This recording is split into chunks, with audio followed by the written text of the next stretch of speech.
Night Thaw. Mute blue ice knocks, swells and moans, round hollow whale moans that ricochet beneath the surface of Chain Lake. Glacial gestures melt, crack, shrink, freeze, movement by altering molecular structure. Movement not seen but heard. Groans bend their echoes bottom up, bouncing thick waves that grow louder in the crisp still of darkness. A bright white moon alights the uneven, tirelessly repeated thaw and freeze. A great spectral bellow, a grand scraping, beautiful sound of science, melting motion amplified, tumbling into itself, reverberating each minute shift. Bottomless voices mumble bubbles below drowned growls and deep creeks that whiplash between shorelines where fragile ice edges heave their length. I close my eyes and inhale the sonic atmosphere. I feel the lake lean, crystal edges crinkling as they reach into the water between beaches, coaxing the dark body that speaks these frozen tongues.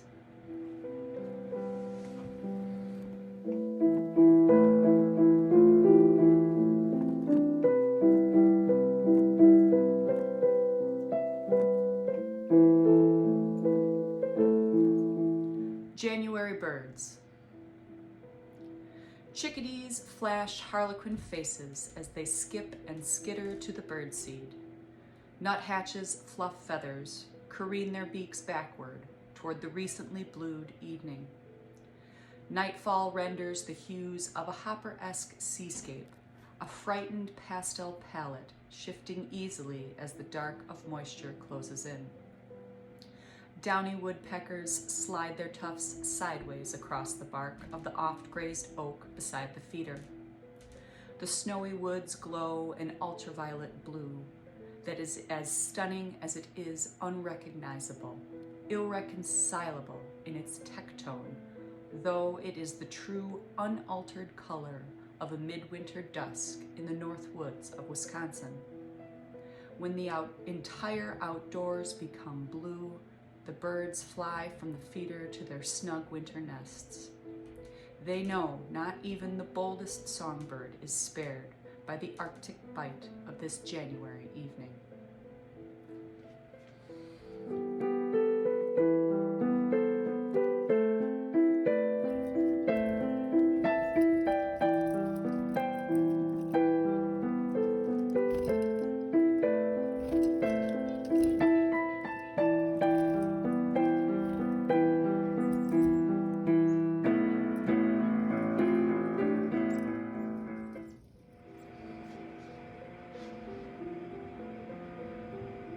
Judith in my living room, on David Palladini's illustration for Warren Herzog's Nosferatu film poster from 1979, and Gustav Klimt's Judith 1, 1901. I raged my Crayolas over the bold outlines of my coloring book. Judith's eyes gazed lazily at me. She had taken Nosferatu's place after he was moved into my parents' bedroom. But Palladini's likeness of Kinski's unforgettable undead had never scared me. I never knew it should have. Nosferatu cradled his victim's body with care, a woman with tumbling tendrils of dark brown hair. Her dress, both their skins, alabaster white, penetrated by a red sash slashing her waist. His left eye ever shifted sideways, looking at me. The woman's eyes stared up at him. I remember staring back into the inky hollow of Nosferatu's eye and watching the red-sailed ship on the sickening green sea float past the window behind him, wondering who was on it and where they were going. I don't remember when or why Nosferatu was relocated, but when Gustav Klimt's Judith I occupied the space above the fireplace, it was as if another mother had moved in. Judith was tall and strong and bold. She could not be ignored. Her left breast unashamedly bare, right breast obscured by a blue peignoir, gilded with Klimt's signature gold curves and curls. The shadowed softness of her skin interrupted by jeweled gold bangles clasping smooth restriction around her neck. As I sat cross-legged on the carpet, Judith fixed her stare on me. "Look at me," she said. "Know your beauty." Her eyes hung heavy with exhaustion or relief or conquest. Left eye open just enough to distinguish a pupil. Eyebrows arched towards seduction, her lips parted, pausing at a whisper, on the verge of speaking directly to me. "I am here," she said. "Where are you?" She stood before a frozen forest of gold, her hair an endless black window to night of luminous crown around her defiant face, defining her. Triumphant, natural, wild beauty conquering. "I am not weak," she said. "I am not what you ask for. I am power. I am strength. I am beauty. I am real. I am you." I looked up to her and always answered, yes. As I grew into myself and my sex, Crayolas became cigarettes, and Judith followed me to my first college apartment, the efficiency above a questionable tattoo parlor. The living room was the bedroom, was the entire apartment. There she stood between the two windows, meeting me at the moment I walked in, watching me, reminding me, asking me, "I am here. Where are you?" In my next apartment, Judith was in my living room, even before I had furniture. She leaned up against the wall and waited until she could be the center of the room. There, the last hour of sun would coruscate between the 70s Venetian blinds and emblazon Judith's skin with thick swaths of blood orange. Her head tipped back slightly, she was bathed in the day's last warm breath. It is hard to believe, but it wasn't until college that I noticed the decapitated head Judith holds in the shadows of the foreground. I had always been focused on her. I didn't see the beard, the eye, her hand clenching his matted black hair. The head of Holofernes held helpless, her slice to his neck silencing the sound of "You are not strong, you have no power, you're just a woman." I loved her more when I knew Judith killed. She watches me now from the wall behind the couch in the living room of our farmhouse. Holding his head, Judith pauses before she speaks to me. "I am still strong. I am still beauty. I am still power. I am still you." I look back to her and always answer, yes. Tomato soup. Sitting alone in the Inaba tea room, I thought I heard Andy Warhol talking about spiritual growth behind a Grecian urn across the room. Andy's voice was like spoiled milk, dribbling soft and thin, then sinking like wet sand. I listened and thought about growth in neon colors. I thought about life in ink smudges. I saw art in my cucumber sandwich. I saw love in my jasmine pearl tea. I poured my tea and sloshed 2 large splashes from the pot. I watched the stains dilate on the paper placemat and seep into the bleach-white table linen. I leaned to peek around the urn, and my eyes met a blinding beam. Light filtering through the atrium ceiling shot a glare from beneath the Baroque fountain in the center of the room. I blinked, and the shine shattered into infrared filigrees, following the course of thick green vines that fell from the garden room above. Andy began to whisper. I wondered what he would have ordered had he sat at my table. Soup of the day? Would he have been disappointed when it did not come in a can? Was that what he meant by spiritual growth? The ability to desire something so completely and outrageously that believing it will make it true. I wondered if I was the only person who heard the voices of dead artists in tea rooms.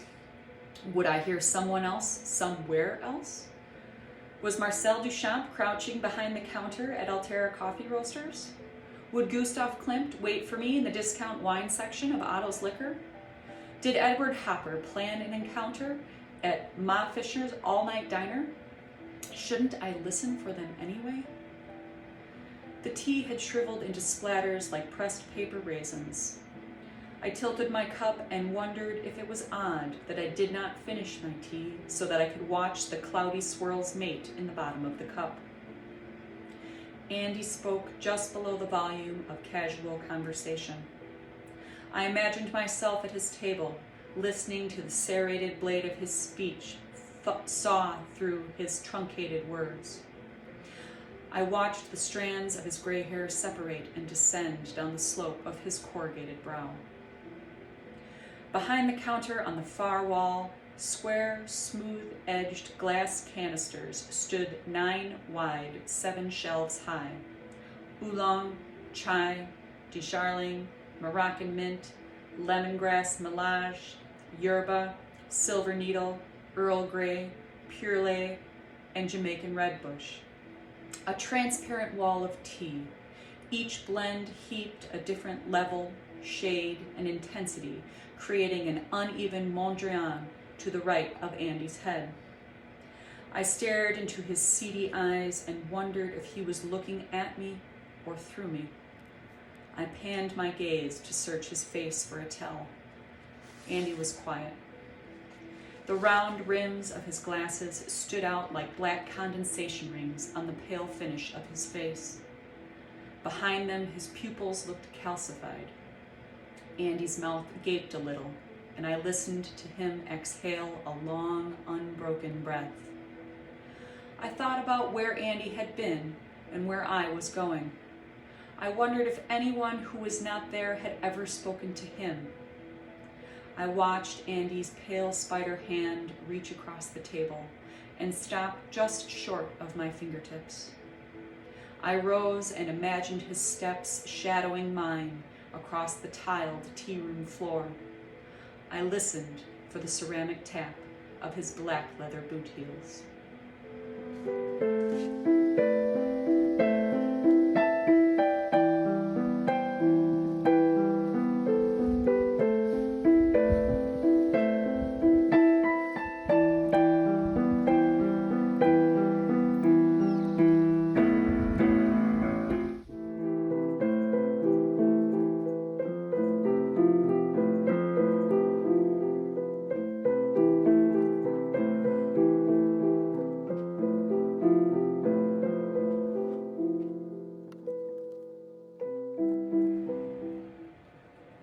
On the day before June. On the day before June, dozens of bright blue damselflies dart and hover over the pond. Green and silver dragonflies tip and careen from reed tip to lily pad. The twangy echo of a bullfrog beneath the dock, a slight splash where I am not watching. Breeze blows across the pond, ripples folding and flooding over themselves. Huge white clouds move steadily east, bulbous bodies trembling in their wrinkled reflection. I notice how quiet the dragonflies are. Unlike the buzzing bees and dive-bombing flies, the dragonflies cascade through the air, with barely a flutter sound, with wings that gently whisper a cellophane crinkle. I startle a slender snake from the marshy edge. It's gone before I realize where it is going. A yellow swallowtail butterfly glides overhead, and then another. They disappear on the breeze as quickly as they came.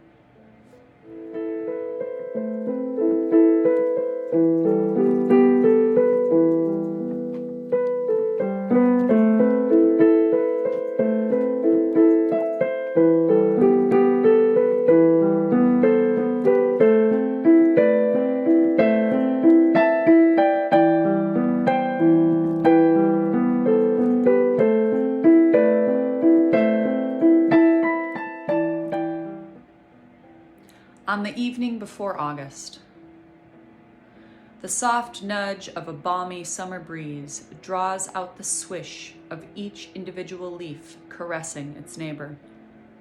Obstinate chipmunks chirp and dart beneath the deck and down the ridge. Only the tips of the trees are still sunlit. All else begins to darn the shadows that will soon clothe the night. A cicada drones, quiets, then swiftly draws its sharp sword of sound back up to pierce the forest's whisper. A few mosquitoes start to pester the fringes of my consciousness. The jagged tooth outline of maple against sky looks like thick dark lace. The golden hour light softly covering the ferns. My fingers become lazy, hands splaying across the paper, wielding a pen that suddenly feels heavy. I melt between this last dusk of July and August's syrup simmer beneath the heft of humidity and the lush of a ripe summer twilight. I tangle in the ethereal rhythm of the hermit thrush refrain as it twists from the underbrush, bends below branches, and uncoils into evening. I weave myself into the thick knit of nocturne and tug at its threads.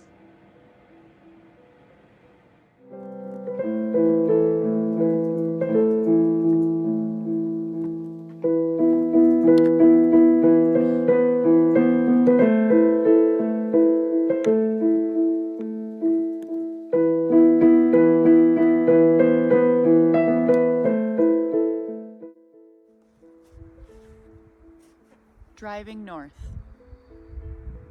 The snow surrounds me like a static black hole, swallowing me as I knuckle the steering wheel. The challenge of keeping my tires in the vanishing tracks ahead puckers my body to the windshield like an old woman, ever crooked forward to get a better look at everything. I veer over the tapering wedge of snow that threads the medium and feel a skitter beneath me as my tires lose track. I grip the wheel and mutter comfort to myself as I coax my 1,800-pound battering ram from the brink of icy misfortune back into the caving tracks. Easy now, you've got this. I train my eyes to the edge of the headlight sphere and watch the white road rush toward me, barely able to distinguish which track is passable and which has deepened. I turn on my high beams. The snow explodes before me, trajectory of each flake exposed in the glare like out-of-control bullets, miniature white rockets, swarms of angry Arctic fireflies. I switch back to low beams and focus on my course. I cannot tell how far I have gone or have yet to go to reach my next turn. The night teems with white, changing the perception of darkness, canceling out depth of field, making adjustment to night vision impossible. Not that there would be much to see even if I could, but for once I'm not worried about deer in the road.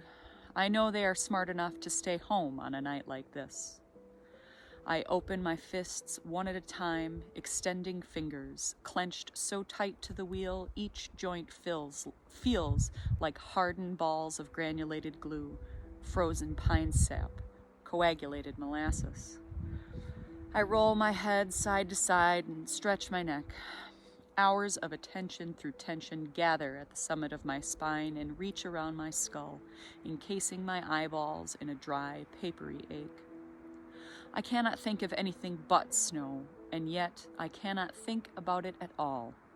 Each time I think about the driving snow and not the act of driving in the snow, I swerve, ever so slightly, from my path and battle the untrekked swaths of snow that billow and growl low moans of rubber skidding over ice beneath me.